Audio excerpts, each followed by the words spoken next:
enya baby endidi ye amane man koye timi amfa ma ebeko aka kofa ha bebre pa e dia bro minimo bia wadi aduane bia ma aduane na bɔ ne dam emane nyansa pe aduane pa na dina ne man deda ye pa emfa ma romo maso ya no e ya assault o de babrofu ma e different na baba wode na wetimi agena bo ma hye na koye pa etimi ara ma benku ne tilapia benku ni okro super na stew no obenye bi ene fufuo na ope ze ne tilapia nkwan kakra waje aponche nkwan kakra emre ne nwa waje kakra remunam de apiso eba ne sa hon zampa sokode ne ma de dadi obedidi pa na wa fili na ntoto na koye da ma joy fries na pe afi so kra na mutu ampesi wache ne de ka ka ni nyina no ho ne aduane headquarters edwesuo no X5 restaurant and pub na ne ori obi fi amano ne aba edin say local food no obedi bia omo continental dishes awdo na edebe manipa no obedidi afili ye pa special fried rice no pe french fries pizza ene de ka ka ni nyina oje yes drinks no ye ododo na bi ho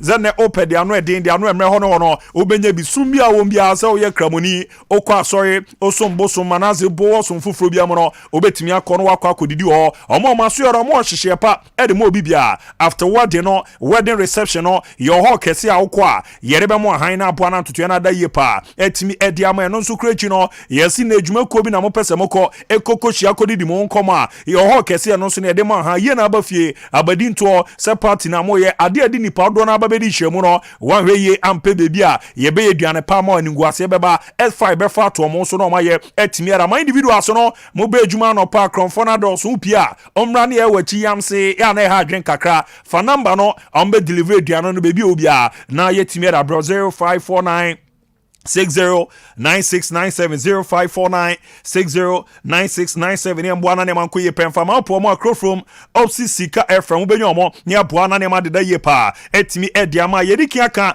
etimi era cho se Ghana jumako ba ko ne omoboa e man tutu ende da ye pra etimi era man se wapom de no ebe wie pen e abe herbal clinic me pacho abe herbal clinic na tieniye waze kofo kika gaso ba no sickle cell patient na enjo bewu me pacho eni abe ba ye no ade ba ko wa ba odi wudwuma eboa man kwada ni nya ahoden ebia dabi no akra ne be mampanyu nanso kofo aka watie achia 2021 na akra ne ko ya na ye ha adwen kakra emmoa man totoe no ende da ye create me emfa man timi pacho ramuni emmoa na hyehye no enko ye pa entimi emfa emantie no ya be omaso ya na be wura na ne ma de da ye kama pan so no etimi ediamanti ramu na totoe no ko ye soro etimi emfa man se ne twe na wo so eno na nche ye be ma wo emre wo mpamu ye oba ye pemo a onti akono ene mema no muntie wanze wade no de bia meka ketwa 5000 kese 5000 ya girls no omo pade no de amacho na amacho kakra de mu edu no ene ne pemo mo ana mo huza mpa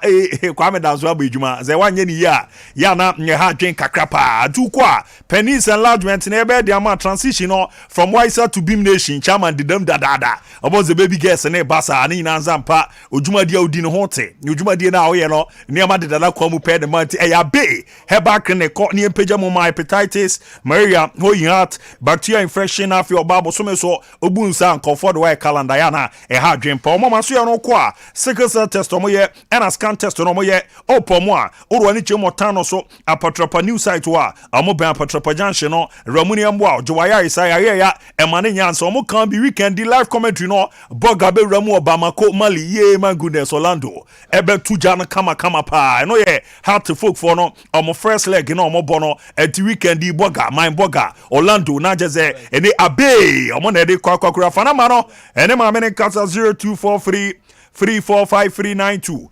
0243345392 and 0506 460208 0506 460208 nembwa ngane man koye pa etbi efawati rabu abe na ebeboa na anye tijani de nibi na ne wanya hode na odi abu adwuma na ne ma ngadeda ye pa etmi ere ama ma membom tawtaw pa na ye renche mekọ ama no so na madi nkomo na sana no ye mfre ni nchemu enso ewo the Ghana Premier League no e ba na wie ya hunse nei no Electroland Ghana Limited I confirm it say in place no any managers na ebu adwuma no e wo ze bi mu aye mom da special award no na eboa e ma na ma da ye pa etimi edi e mom na say 2021 2022 Ghana Premier League no e kwade premier no ope MVP Abranti and modern so ani pa former Kotoko attacker ye friend Frank Mbella eni o mabo mode dindin na tudwa ambaba mode na special award bi eromu kama pa etimi edi ama Mbella omozi omo trans no ejuma yo de compare other players now to muzampa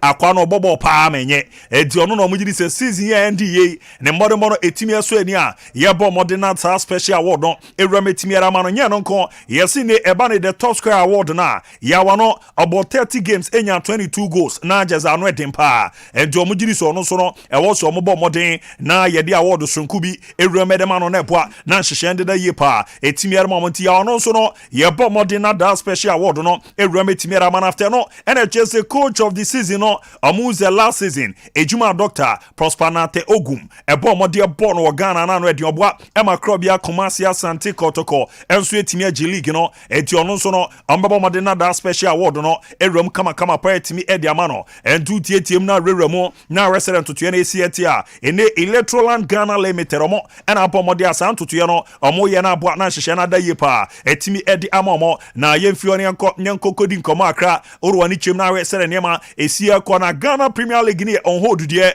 na on hold ne ho nkomo ne sere nema esi etie no orwani echem na we sere hyehye ne esi etie a ene dankwe former player de Martin Folk na nkomodidie mo ene ebiza dankwe we ha sere nema na esia ko a ye du baby a all players no nkomo involve mo with new players na enkebebo am adwuma bi a team ne ye no nema etimi akoso na this time right here to nsa fremo se momra moma meka wona momboa na adwuma no nkoso na nkomo sei ena dankwe ebo modern etimi edijai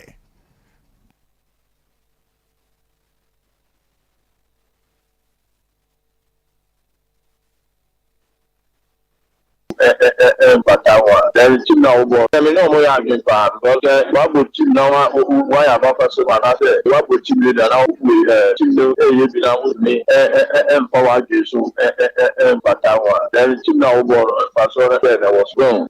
You move to the say, "Well, me a bear money. You motivate you one." Only say, "Yeah, different on that. Why you see now? Why am I?" These are already one of the is almost na good players. If say you're motivating for them, there's some of my chance. I mean, no more against Bab. Atia no ya command e opomode etimi edi ani na mna po amane makoye paze bi tizo no wabo Black Stars ibida Heart Folk or the magigi trophies out na ze ye mana kwenya ze omra na omra mejamu ma meye adwuma no ono ne boys ne ma mekasa ebe motivate omo na aboa na ne wada ye pre etimi ra after no o sending komo akra etimi ato aso se league no o wrestle ne mezikwe wom ze ne issues bebra ma league na stop it na mum no o si this season has ne kotoko se league ne beto aso a ombe bre pa we diana any Chelsea omo form omo krom na o si anu etindodo. Yeah, actually, this is a legal event. Event is a house and I'm telling you, Columbia Breaking Stress is all of Mopo. Anyway, if you understand all of Mopo, this is how we need a young man to chance as almost Saturday. Yeah, one that is much richness in the air. She young woman.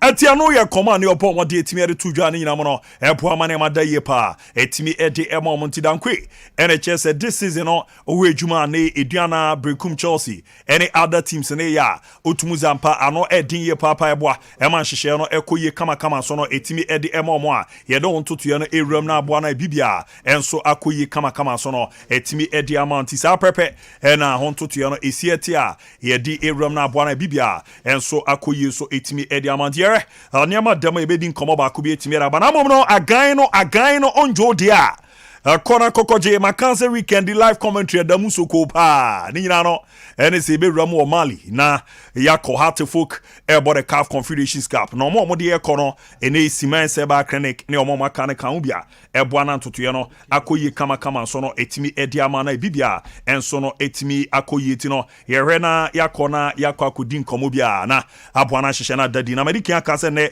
urwani chemo siman se ba clinic aso e ba STI sa omo na hwe etu ase pa na mi ayɛ no ɔmo ne boa man tutu no ɛdeda da yi boa man hyehyɛ no kɔ yie pe timi ɛbɛ zanze nam ayɛ no ɛyɛ ade di nkɔfo nya aboa man nei no nya nneɛma nhyɛra nkɔ yie ɛtimi ɛfa man nkɔfo bi asan boa ne ɛha ma no na kyɛ sɛ kwanyasɛm ɔbɛpɛ ba pa ya na nneɛma ɛnhyɛra ɛmfa ɛntimi ɛmfa ɛma no ɛtimi patro oro ni twemo semense ba kren kɔm na bɛ na yɛtimi tu aso ɔma so yɛ no yɛayɛ ya meba bɛbɔ yi ɔmo boa ɛtimi ɛso ano sɛ ne oyɛ ɔba na bi ma wɔn ho ɛden ɛde ama diabetes du nya hypertension prostate enlargement ɛno na ɛha adwen pa bɛma wonyi no prostate ne yɛ kɛse wenye duro bi ɛbɛdɔsɔ no asoso so ano ama wahwa na yɛde ade bi kɔ akɔto bɛma ne ba sa pɛ pass no way ɔbonze ɔso ne wɔ hɔ nanso no chama pem so ya ze tiase awu ɛba ne sa ya na ɛha adwen boa ɛma hyehyɛ ne da yie kra ɛtimi ɛfama typhoid no ɛna afi maria no uyo bi a ɛne wahrawa uyam nneɛma no doctor declare sɛ nneɛma ɛnhyɛra nkɔ yia ne nyinam no yɛbrɛ na yɛboa na yɛtimi aso ano ɛtimi aramantie ne yɛsemense ba clinic ɔmo ɛni di sa adwuma na ɛboa ma hyehyɛ no ɛkɔ yɛtimi arama me wura mu na mene Berlin FC Brekuma sana krobia Kumasi Asante Kotoko Udinese Casio Emmanuel Ajimamedu ne obo adwuma ɛdema Great Olympics Ajingo Bebeto yɛne ni nkɔmɔ akra Ajingo yɛmɔ akɔ abadeba Sompa TV Sompa 93.1 Mina mejo so I hope so be ahwe Onyame adom bibia deda na kwan ma nema eko kama pa na de di kan no na no aka from pay for ma this big recognition say any players e wa bibre ma nyina omo ye adwuma Ghana ha na adwuma aba bebo ya to nsa fro zebra na be ramogia na draw na e so no for support ba betechi no menim za we no say na city e dem ma Mina ne di kan ma me na wase na me nchia sports crew na mpanfo a oni omo studio na yatiefo a omotie wo Sompa radio and TV so which asante mine koroko supporters ne obi a wotie bia na mani age it means the kind of work am I am o mine no say matima bom ho modern na FIFA CAF atima ma mesa recognition you know say ne ya nigesem nti na mani age pa ene yenim se tournament we na tournament Jimambadu ahyase na o Ghana no tournament ba ko ya na dodo na ni won ho ye papa yenre China no medin edition mo na mo kokoko hyase that's 2009 after tournament you know akwanya ede ma e na akoko boy no mo ede boa na yeni nkomo kakra on say o hwe me speech na tama me ko a platform no so no me can say I'm a beneficiary of this tournament. And I say it me commend the CAF for putting such great tournament for the young local players to showcase their talent to the world. And about 2009 first edition, me nyakonya ko bi me ko ba ye no although so near koji under 20 naba, but tan no esa ma me more experience here. Me call blaster no em say me ho anche me and am timi nya very good career throughout the blasters, you know. It is a very good tournament for local players. At least no Obi and Timmy Hundi almost beat my I have to commend them. It's a wonderful tournament for the local players. And if that draw you one and I involve ya baby a cocoto, you know, Sudan, Morocco, Madagascar. Ghana ya ho din aye wo na ejuma ye no wa chan ye ko bi achepa be last two free editions no ye nkobi group ya ya kwa koto wa sese modern na tese mo bodu final no Ghana betimi akwedu. I'm not surprised say you play group wa say tricky assign edin kakra wo because this kind of neema no the weakest port no enom de koto which is port 3 after 2009 you never say you said that team qualify, so obviously no you will get the weakest country na team, so the ombe pair the wato this kind of great countries now or team qualify atima bobi yaku monim ajijije no nti not draw no I wasn't expecting any weakest team. This is what we have gotten, I think, with good preparation, although it's very difficult in Morocco or Momodemo immediate nature and they have a wonderful team.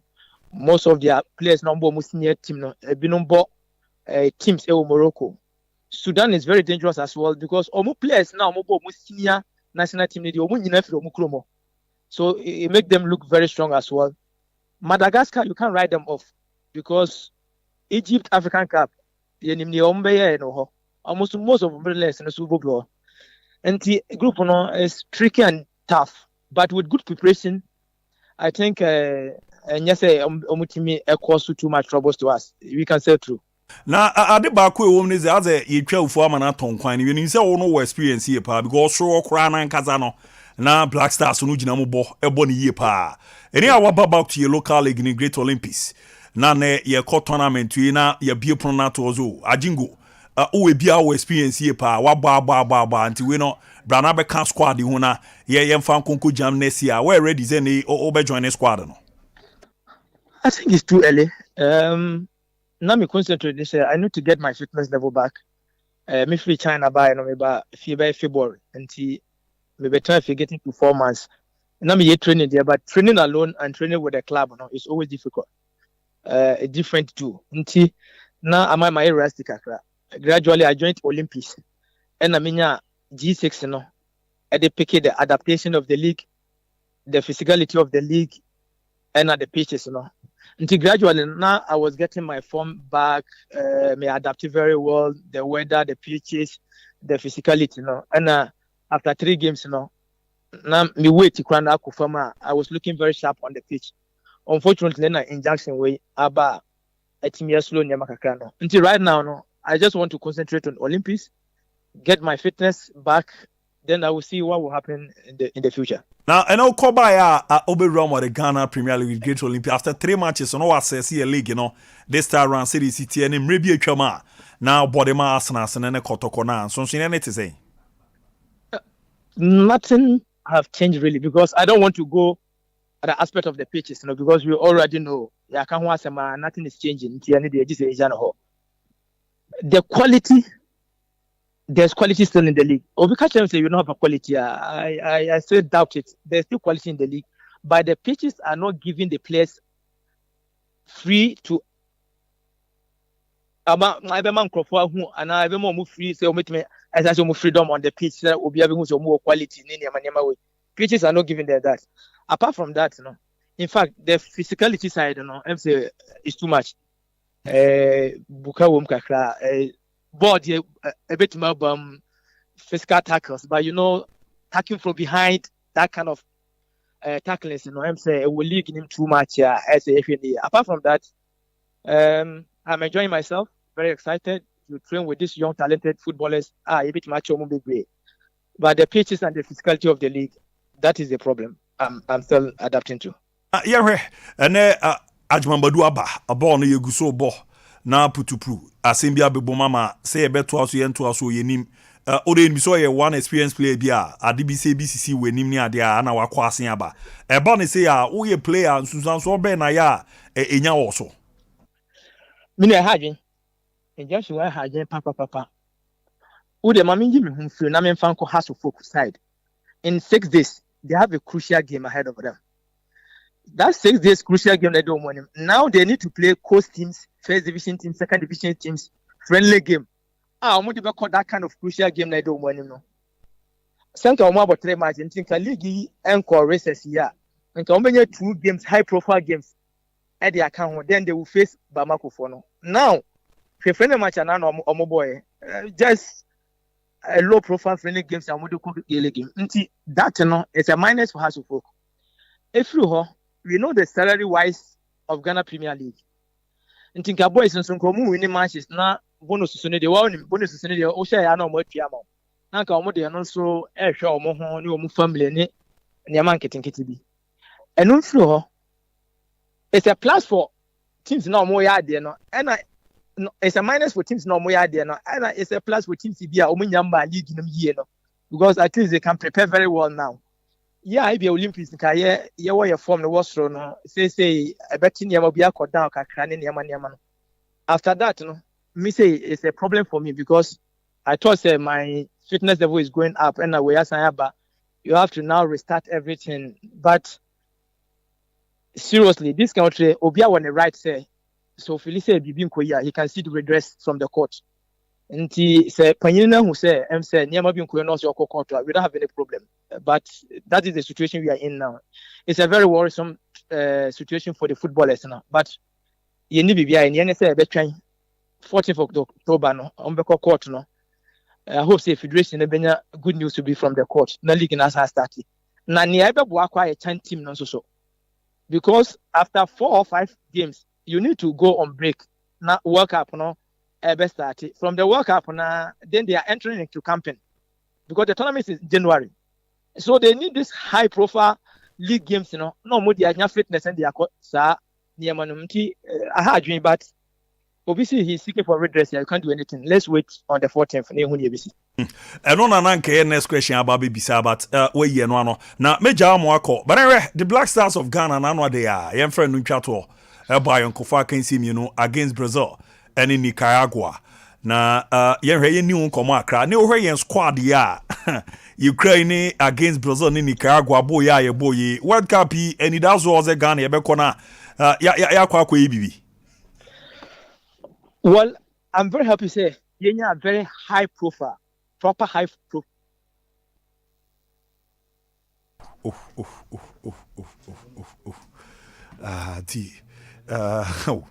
Akana meshe na menena wie wo ho nanka yaba na yawe ya di Rocky Berry na yasen ram say get it very very interesting na ye disan komono na aboa manema ko ye pretty me dia mai di adimana wa no gunsam so na kasa on the Black Stars no. Okay, me say na me very happy say yetimanya very proper high profile game and one low profile game at least new players now but no coach no atime access yomo.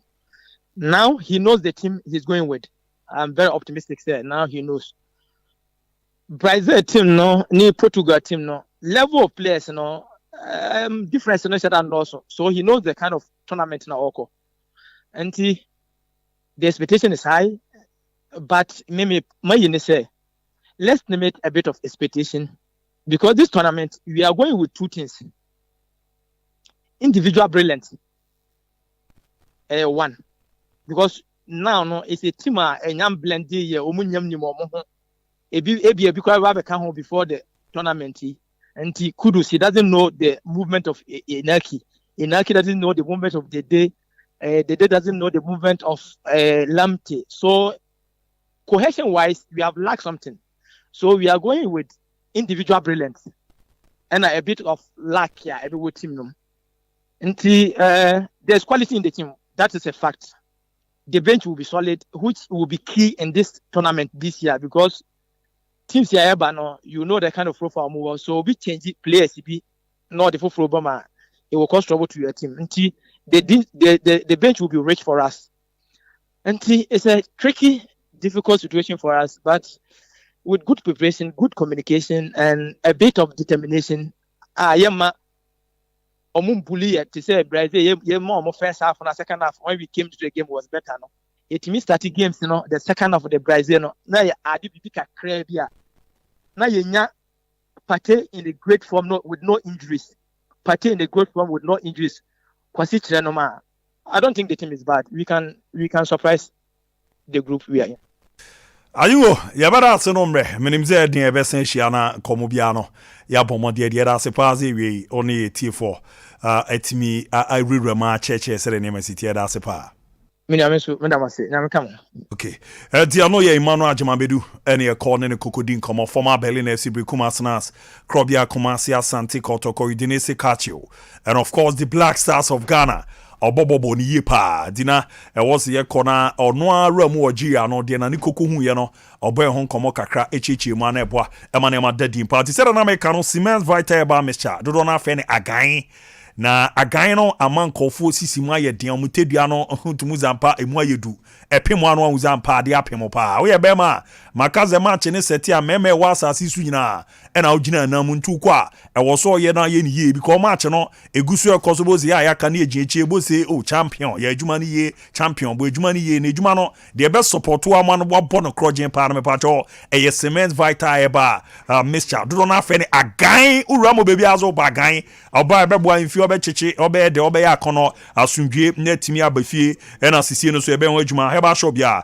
on sabe tibia ka bi opo mo asokori mampon Siemens ba clinic obenyo omo e wo no mo oruwa ne achimo Maxima Road no so no ne omo e bo modern rama na me pa cho mo na mani ni 0240 616061 0240616061 WhatsApp line amo no mo betimi de akasa na abo ama ne ma ko the other line no 0279 0279 356 ne mbo na ne mande da ye pa enfama to madaroma ye rama ye kɔ ne akɔkɔdi nkɔmɔ amenkɔ former Asante Kotoko ne wedi biase na made in edition na Steven Manu bie enso e kan obi ana obo adwuma de ma man Ghana bie na bibia hye ye de ya do champion yera nyankopon ase na yehwe no na weekend din na ne ma de da din a China draw ne ba baze me se Ghana ye ko bi ache na ehase no moa na mo koko gina mo ebo adwuma etimiere mo man Ghana ahase no ye boy ya ram the final dia Congo ejedi fi ense minim China nkasa no na ahase mo koko gina mo boy no tournament sa no made in edition no se na na ma sitie. Well, I think say mefa kwanya achia watia fo nyinam because oje first edition na ye ko Cote d'Ivoire na na bad because local players na oma invite ya ko bossa channel but oje the time players and they system na e mature nke ma eboa e ma etimi ko di second tinenye eje kwa nyizi Anyway, ezi the current squad na ye war sisi ano o assess your money modern mo ba o jiri zo mo so no competition we no be so oji ano betimi akwa jama ti o man Ghana ni. Well, so the system na you sisi ana now they compare those days na betimi aka say no experience players na more system no no omo shed and also because at the end of the season if you are a mature players o mo no don't say no money na almost system no. Instead that need consistent players are or more league no more or more matured. Instead they are not team now quite balance. Now they are a group now a corner. So we be feel be so easy my but easy sir. I don't say call for say no buy a league in man to say now can experience no. You will lead the Oma or boy Jumede ma Brekum Chelsea. You will Emmanuel Jumamadu Oma no see Jumede ma Great Olympics. Now Gamona was enka. Pe se o ma bobo na kodu level bi no be musuze nke en consider na yem form nhemu nko tournament na nkasa enye se you consider I was saying invite from no me ka team no because I remember Dubai so be ahun mo de ba obo no Olympics ni adi so ba Brekum Chelsea mo hu no oye enti se mo invite from na mo di sa new players ni bi so ade aka mo ho enti esa na tembe bo say consistent and I say wo benya mature players e team no because besides say we be players no also tell the ammonia leaders are more pitch no so or make a satire boys no ntini na team no more solid I do baby na mo amaye former players ya ni mabobo na anya kwenya ko search a major tournament na prior to see about the tournament to is a Ghana league in Yanshenda Sunti league no entimi anto because you nze nche World Cup break ni beba after no January mu yeru ma pe na ye kosa tournament no eno no nsusu aso ben na ya mo experience mo ya e deba team na nkasa so I think say kakra metima ka about when me say on say league no injunction da so a yentrim league and November so no I think say big break for World Cup but other a group no here countries na no be boli no I think say World Cup no mo nka ho nti me show so mo dey o me keep wide abo matches so yen so no do why big break and I say be camp boys no nti ni na be effort that affect ye preparation towards World Cup no unless say this be am for no camp boys no e do omo international friendly matches enye sadia say see breaki na samba back and sana January na e kodia e benya effect be the team so yenim say the maiden edition na mo boko final na other countries no players na amonso mo quality no e worship tournament no mo kono mo no mo didi mo komo say mentality be na mo di real at time sina na o kan o say den time na ye ko first edition no say me before players ye ko tournament na you could see say obia ye mature obia experience obia ye starter e wo the club entinu na ka adwuma kakra bia coach ni be polish here because no obia wo ni di obia nso ni ball no ball e na omugu mu ye but we no enne be ma anyway na difference because the side system no nkwala no do system mu anything na ye bo Africa won say anything make impact bia no because nkwala no do so other countries na no bo no obi wo ha on the club wa bo more than 4-5 years yes obi wo ha wa bo one season pe na ye dey na your friend national team nti yes like teamwork and ankasa no yenya nti ende be make a difference Major Kwamo akọ nti uwe yen current squad din a we dey kwam zi etie dodo na anhyɛ dan tu kwan fi mu nkɔɛ ɔmo a yɛde ɔmo bɔɔ qualify no obi a wɔ ha sɛ baako mmienu bi na ɛne bi ɔmo bɔɔ ɔmo aketem ti o asɛse sɛ de nneɛma si kɔ ne yɛnya saa team wei na de akɔ a Ghana for every ani nto sɛ yɛ kɔ na at least yɛbɛtumi akɔ yɛ bibi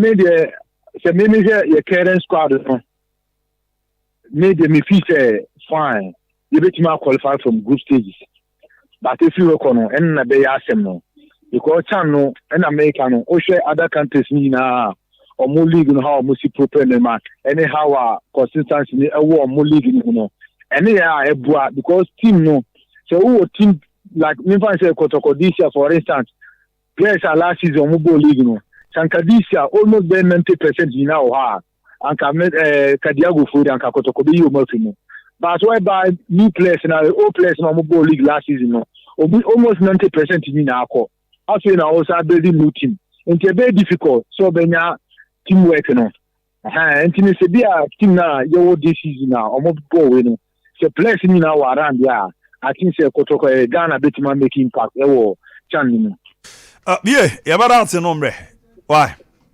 all right me chawa tifo ni na ati ano ya Steven Manu bie ene e call ne kokodin komo wa bomodin etimi acheche ense ni ma agomia se chan hon komo nyan komo keto akra na afi yes last season Ghana Premier League best player call ere ama Mbela na best coach akwera ama Dr. Prosperity Ogum and afi so no top square na ndie achinye bie ni no yempre bi modern one energy akwera ama ya wano timi nim bebi abefa ne Ajimambadu ne Steven Manu bie nkomo omadi no my mention for first of all to me is Mbela the best player of the Ghana Premier League I ya Abu we saw the influence in this Kumasi Asante Kotoko setup towards winning the league for some time now and Yembo League they started so has to focus be GB edisi omonaso he thoroughly deserves it. Coach Prospogum Susube Pimo Kumasi Asante Kotoko, the style of play, the setup. Coach Bakwa Yehuni Sanwo Kumasi Asante Kotoko club no so pa from tactics to personnel, and you could see say he was in charge of the team. Should you on assistance be Jumo Kumasi Asante Kotoko need the way of fast so the G League no Edema Kumasi Asante Kotoko going to tough grounds, especially Doma in a long period of time. Na Kotoko teaming Korine or Kotoko far win. Yebeshe win Kumasi Asante Kotoko against a crowd of folk of Baba supposed to be a very crucial encounter.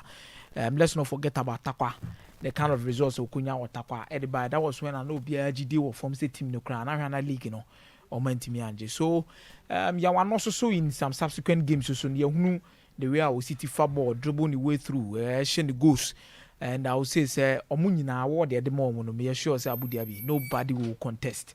In this particular award, say they are sure most as move anko. No, Obian will be to me a contest. Omu deserve it. Na Omu deserve fata. Say was the award we at the show monza. Quickly, na menkasa about the Chan team ne kakra. Abu tournament ne benye. A benye no so na ye thinking about preparations. As a local Black Stars, there are two forms of preparations. Benya. One, Omuaka seko camping or pram and I say GFE. Schedule a training program for them and on the wall. Then you back in their respective clubs or the Ghana Premier League.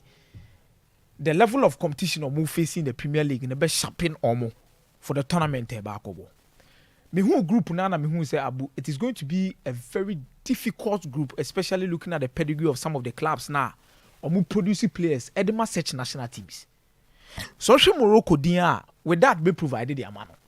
RS Bekani be provided the amano. Raja so de beba. It will be far about so de beba. So look at these particular four clubs, very strong, not necessarily even a local league anymore. When you go to CAF competitions, they are very competent. Then you talk about Sudan. Sudan, they very hema to Al Hilal. Any America. Okomumi enubema. Al Hilal so you know mo ye any the crop of players or more are assembled in their team. And almost one particular nation, or more time for foreigners and more national team and casa proper. It is like Sudan national team now and some more qualifiers or World Cup. Any AFCON almost share Black Stars. I 1 year 2 or more maba. Abu what the major so the level of experience ni wo ho. Ana ma bom ho ache. Madagascar na ye ne omuti pen no assistance eboso because omo no say ba national team anka say nkoye their league is not better than us. Ati omo de ye omo boso. Ye ne omo boso. But Morocco ni Sudan were him. So if you want to catch them, we need to do above level 9 the ball qualifiers in order to survive in that group. Nigeria has a standard though, Benin has a standard though, but no crew woman here said Benin ni Nigeria ni Morocco ni Sudan the gap no wa. Because Nigeria kasano omu league no so hun sensem bebre wo ho. And Abu Dhabi the quality of this particular Nigerian team I share you know. Ya na ekọ ho no ma ekọ toto nyoma bi ase koye mistakes bi a your defensive organization and discipline was so bad and you could concede 2 goals. But we need to do a lot. You have talent. You have free ban your mobile. You have glass na wako mobile. You say wako mo level no dey be ameka on level no be abobo na dru no. On the other players in the team ni say ba African continent na nkasa difference ni mu wa. A free ban here one player wabo has ye pa be bad African continent na nkasa so nim terrain na free ban here does not really know more than wako. Because of our experience when you TP Mazembe e de akwa de aba mo last time wo ho de experience no wo ho that lad one player betimi aka bi so de ama no but that lad de no consistently you can talk about AFCON youth tournament e bi on e fie ba na e mako bia de aba to mo bo so ho but preparations na ye nya ye before asa na ye bebo na Nigerian game no abu e wo se ye nya 3 times of that particular preparation in order to be ready if you want to win the champ tournament. Do you call winner condemns and fair into society? Abu, the Emiane say this is what we are supposed to be thinking about. Am I penny for ne sabi ye say ye investment bi a ye nwe hu. Ara komia. Abu, we know say about Kobo Chan players no more quite investment ye discover show mu. Meboa. The league is one preparatory grounds for the Chan. Yet nasia ya hwe ha some of these things happen. Ni a render players no omo mobo omo nyare sam robe dey ABO training programs the more there, but what is the intensity of that particular training now no impact e benya wo so we be fa na fa Abu league na amade edin mate Migi Abu Abramu kakre na membra mame started with okay yeah Ajimamedu okay sembi about your World Cup ayeko 2022 you see e be ya dia na nya dia you see e good say obia wunya rehyiemu ewo oman eye national team mu eye eno kire se o wo Ghana ho do odwen Ghana ho but once ye din komo bi a e wasi a situated contest no in the proper one se ne be ye betimi ate ye ho ase se ye te ye ho ase a emfa chinie bi a mba emfa bufuo bi a mba emfa medi wo ho ya obi a mba sanete Ajimamedu shared an experiential knowledge of what it takes to perform at the World Cup. Mechanics are experiential here. Ono da kita hudie World Cup no akobi pen. Oko training, oni coaches din komo, oshia opponent. Into onim de obehie bia ansa na World Cup no wetimi abo ho modern. Onim Ghana Blasters team way because wa hwe omo. And onim players ni because oni omo boy. They all che and say the current team I won. What they compare 2014, 2010, 2006, emueha. And it's what pejem di akoso so yakọ World Cup ni bi pen, yakọ nem Premier Sanso ntie bi a we di best inside there. Teso. He's a realist and he's relating it to the onim. Your theory bi wo oko tournament do bebra you come to understand it. And no be a different kind of knowledge, but what he shared was a direct or elite level of experiential knowledge. Abu 2010. Let's do this experiment. Team Ayakambo Mono. Yenya an assemblage of 2006 squad no mako round of 16. 2008 Omobe ball AFCON echo semi-final ewo Ghana here. Good. 2009 Nketwani biba ko ball a year under 20 tournament. Omobe J. Yeah. And 2010 sorry. Yeah. 2009 local component in the back of Chan. Sa local component in the Kobo Chan. No. Don't forget Samuel Linkuma Ajimamedu were part of it. And almost run up. Good. Omo ye finalist. Yeah. 2010 your boy AFCON call final with the component of the squad. In Tienya, a group of players they had played together. No more babum, not less than 4 years. Yeah. 2, they were on top of their game. In the tournament, be on Bekobiano, actually swano a last 4 of the competition. World Cup 2006 in the exception and no crowd Brazil in the year free mo. But a tournament a core you share Czech Republic, you share USA. Winning 2 games at the World Cup and yet any mean achievement. In Tiabu, team I had the core 2010 no. Na omo drew omo peak. You can't pick her. Baby oma ho den no e fro kwasoro pa no. E ho na team na dodo no nyina akwa drew. Enti na 2010 a year as a PA. He was at the twilight of the peak of his career. No deliver. It is our 2010 squad near the core no. Abu, about 2014 they were on a decline. Check it 2012 your core AFCON they was saying fiasco. Yeah. And no been a very repeat 2014 FIFA World Cup. 2013 your core AFCON they was saying. And yet 2013 na yene Burkina na ye jejema ye na still yen to me no. Akoma Jonathan Petropa red card bia. Because we were on a decline. Yeah, bafom. Inti yade bebre mu e wo 2014 World Cup dey na see. And ngwase poto. And na sikasem so ebe say no. Then yade call 2008 yade be qualify so ntimi an qualify. Sa squad na mu remnant no kakra na came no. And yade be bo AFCON. AFCON in Egypt 2019 ekosi saying. AFCON last edition in Cameroon ekosi saying. So the reality is that Ghana team no asenke afeni yehwese ye befro. Into a huge expectation say wo per tournament bi me pacho. Fato utrim say analysis here amaye, sa trend analysis here amaye. Afeni ye ba befro. Am hwe nim gwase ye beto ye. Ba wo boaboa ho to welcome such news ah. And you was surprising bebre because you have also become a realist. Ajimambedu shared experiential knowledge. Me many why say me coding na chini. Dabi. Na me work up ma bobi da. Ombobi da. Intino credit no kano. Let's lower our expectations. Chan Diana so Stevie Menu kasa about experience. Onim say 2019 no. Tournament no. So okay papi Jilobodi. Me kind no kasena Senegal team. Former Chelsea player. Yeah. Senegal team o mo de buy no. Ye wie tournament no. Na be 60% omoko abroach omoko France mostly. Yeah. Because wedding. Why? Because sub-Saharan Africa. Ye ni ebi bremu ha no. Ye leagues na sesa from a league that was developing quality and not exporting them. Okay, so Kofi say they will get opportunities with Stoke City near they will refuse. Yeah. And they say endem name Egypt. An Egyptian player will get a lucrative contract. Ewa amana ne bato betina ne krom. Enti ya reverse no. So now sub-Saharan Africa abeye a huge farm akoye fuo kese a ye ne ye dua mfudie no ne aton ne enyiska. So we are exporting our talent. And nothing about power shift and the balance in terms of dominance as shifted akodi Maghrebian region no. Enti check it. The last editions of the CHAN. How many winning in the Morocco back to back? Anameboa. Yeah. Good. It means that power shift no aligned to the change in roles and our leagues. So it is going to be difficult for us to have experience near war in abundance in 2009. Charles Taylor. At that time, no one na Bob Blasters ni bi pen. Yeah. We Charles Taylor free moi.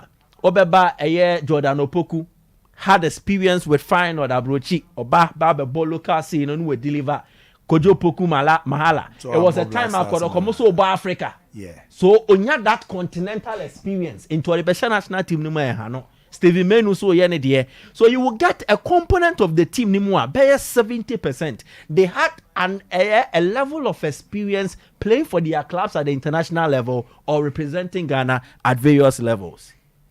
And that's it. Player no born cry no dey no nkomo into obeko. So we don't have experience. Banka mami susu ade bi. Somebody like Ajimambedu. Yehiano was squad in him. For a tournament. Yeah.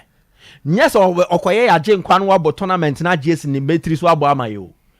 But because of what that experiential knowledge to share and then transform the mood in camp and then gauge the understanding of the players and improve it. Players no more camp no. Unya a player wa Bobby Dati asiye. Our Samson Yomi related very well to help them in such situations. Coach beg yene di obeka.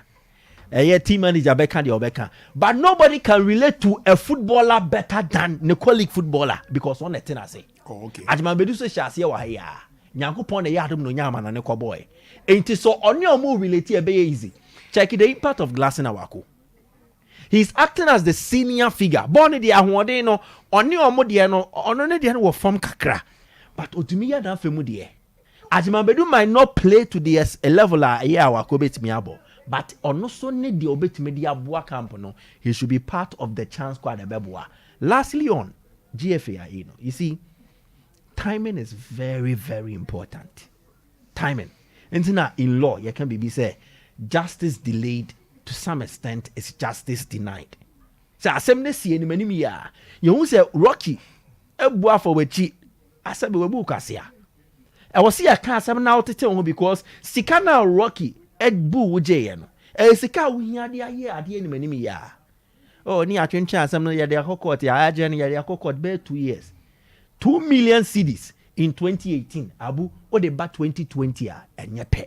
No correct. Enti sa 2 million o tuama okra. The time value of money nti. Sikano the value depreciate. Tiaba form cry. Enti timing is important. Ya start league. Enye Ash Gold ne omo wetimi wakame akopie mu okota. Anke abo 4 matches a week. Last season yebo wie no abu eburu 5 months. Afei na ye be cha chede edi amu a omo distinguish omo. It is mean a bad publicity. Minim say ye sheda say ye ade a ebetwe amanfo so omo nkasa mfa ho ana. Imele yi oni krom ha. Dabi. League no boy the most outstanding player. So if electoral Ghana e wa chede de mo omo a then the scene 24 kwan say omo fast track the process and be ya nensa be kana chede waji league na bio ehu ani tie ne say owie league season no a chede e de ama wunie say sempo say teku o de fama na enemenim ya preko na me de ni hyew na watwen ama de be siesie wi afei na wo de a chede e be ma na enije be na wom prosperity adwuma ikura wojai otini fie odwen ne ho afei na wo be che na de ya wa no so na sisi obotogo yi Obi bezala obo koja award du bia. Obia ya cra football aze. Enti ya also cra bobo ga. Enti award no. Na de esene fata sanke de ye no. Sa na de aye. So a wrong timing and a bad publicity for a year the GFA. They should up their game. Mate me da se pa my cars are bodu na ten and come am ko. Na me fa wa dwenche na kakra. Now so the owo kan no de ram 0551 931 0551 931 0548 931 also no betimi adjoin na odo de na ram pa cho de na baby awo kasafi yes sir Yeah, good evening.